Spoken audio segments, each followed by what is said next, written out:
Today is the day. We are collecting from 5 different vending machines. Let's go, let's go, let's go, let's go. We're at vending machine location number 1.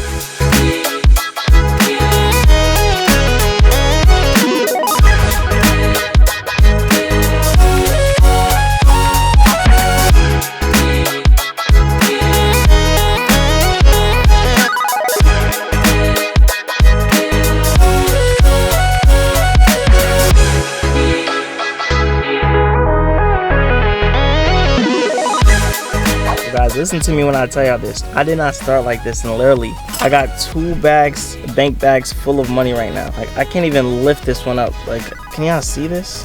I'm gonna go to the bank right now, and I'm gonna like tell them to like fix up my one, so I can like show you throughout the video like how much I'm making. I literally upgraded the vending machines. I put card readers on the vending machines. I made the vending machines able to take $5 bills. The fact that both bill validators were full with cash, $1 bills and $5 bills, is crazy. We're gonna see how much money this is. Let's go.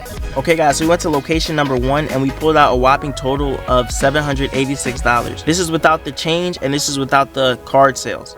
So I just put in this little honey buns box because it was too much to fit in the bank bag, so I'm gonna put it back in the bank bag. But $786. Next location, let's go. Okay, so right now we're currently at vending machine location number 2. We're gonna collect from this vending machine. I'm gonna show you how much money we have. Also, we're gonna collect from this little gumball machine. It's been a month, so we're gonna see how much this little gumball vending machine made.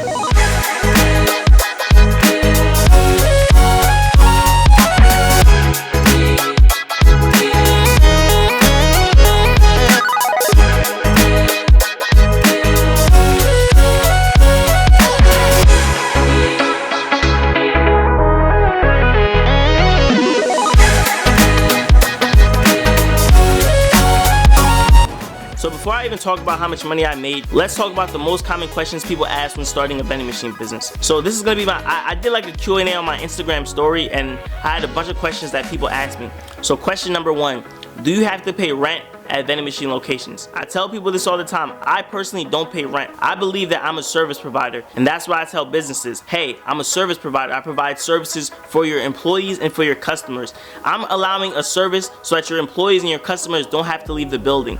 That's what you tell owners when you're walking into these buildings and they ask you for commission. Like, hey, your customers and your employees, they don't have to leave the building because I'm providing them a service. That's what you tell them. Let's say that they're like, no, you still have to pay commission.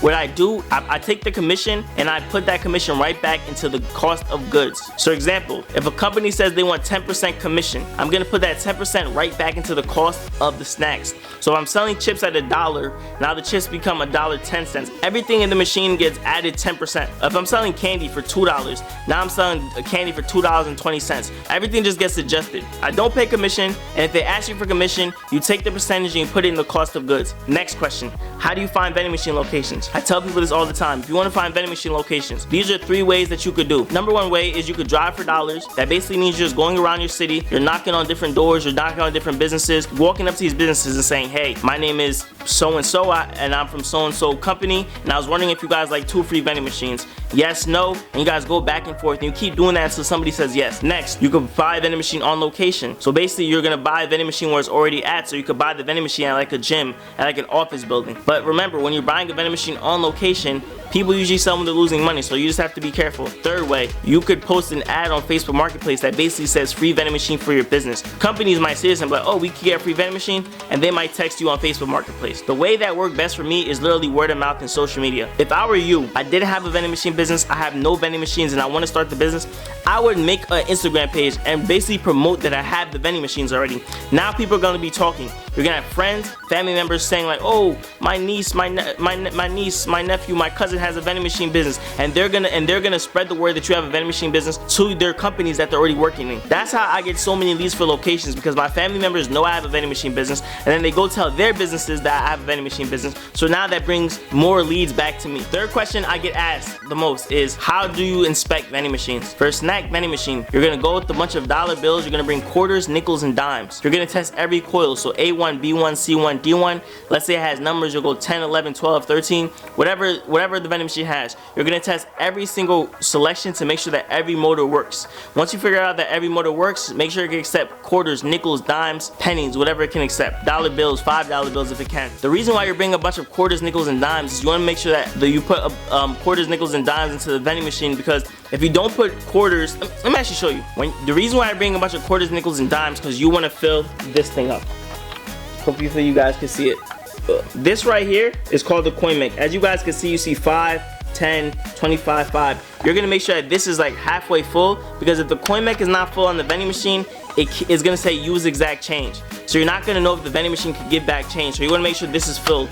Most of the times when you're buying a vending machine from somebody, they usually have this filled. And if it's not filled, you just put your quarters, nickels, and dimes, and to make sure that it gives back change. For a drink vending machine, you're gonna tell the owner 15 minutes before they get there, like, hey, turn on the vending machine. I bought in the past a broken drink vending machine, and I was out of $1,600. For someone that doesn't have a lot of money, and they spend their last $1,600 on a vending machine, and they realize that it's broken, they're gonna be very upset. So you just make sure that you tell the owner 15 minutes before you get there, turn on the vending machine, so I make sure that it can get cold.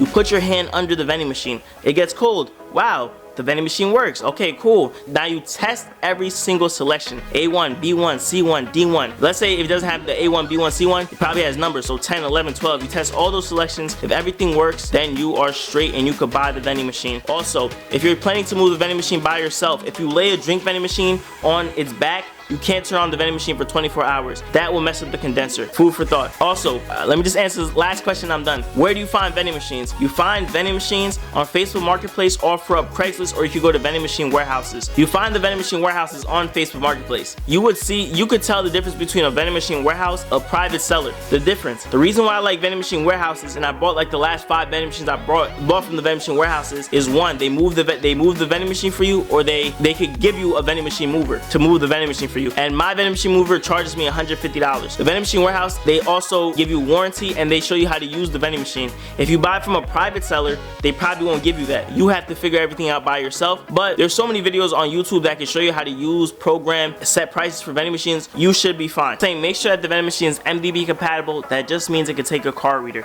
If it's not MDB compatible, it can't take a card reader. So if you see a vending machine for $300, you buy it, and you realize that it can't take a card reader, you might have to spend $1,000 just to upgrade the vending machine. Just food for thought.